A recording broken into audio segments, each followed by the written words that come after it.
বিভিন্ন ভাষার শুরু। নোহের সন্তানদের কাছে ঈশ্বরের পাঠানো মহাবন্যার স্মৃতি আস্তে আস্তে কমে যেতে থাকল। তার বংশধরেরা বাড়তে বাড়তে সারা পৃথিবী ভরে গেল।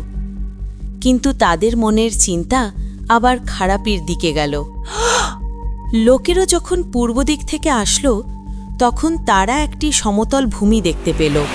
সেই সময় সবাই একই ভাষায় কথা বলতো।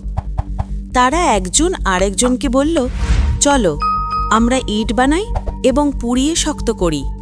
তারপর চলো আমরা তা দিয়ে বিরাট শহর তৈরি করি, যার মধ্যে একটা খুব উঁচু ঘর থাকবে। এভাবে আমরা সুনাম বাড়াই, যাতে আমরা চারিদিকে ছড়িয়ে না পড়ি। তারা শহর তৈরি এবং টাওয়ার তৈরি করতে শুরু করল। কিন্তু ঈশ্বর তাদের এসব দেখার জন্য স্বর্গ থেকে নেমে এলেন, আর তাদের এসব কাজে তিনি ভীষণ অসন্তুষ্ট হলেন। ঈশ্বর এমন করলেন যেন লোকেরা প্রত্যেকে ভিন্ন ভিন্ন ভাষায় কথা বলে, যে ভাষায় তারা আগে কখনো কথা বলেনি। এতে কেউ কারো কথা বুঝল না, আর এভাবে তারা আগে কখনো বলেনি। নির্মাতারা তাদের শহর তৈরির কাজ শেষ করতে পারেনি, কারণ তাদের কেউ আর একে অপরের ভাষা বুঝেনি। তারা কাজ বন্ধ করে দিল এবং এরপরে একে অপরের কাছ থেকে দূরে সরে অন্য দেশে চলে গেল। এই অসমাপ্ত শহরের নাম ছিল বাবিল, যার অর্থ হল গোলমাল।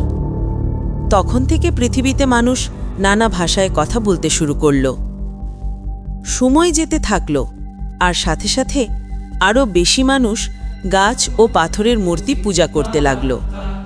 এগুলোকে বলা হতো দেবতা।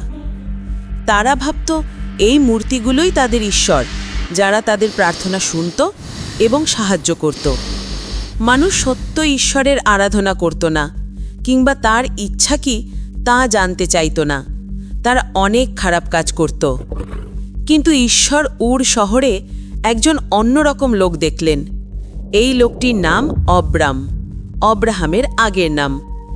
যদিও তার আশেপাশে অনেক দুষ্ট লোক বাস করত, তথাপি তিনি বিশেষ করে ঈশ্বরের কাছে প্রার্থনা করতেন ও তার ইচ্ছা মতো চলতে চেষ্টা করতেন। ঈশ্বর বললেন, অব্রাম, তুমি এ জায়গা ছেড়ে চলে যাও।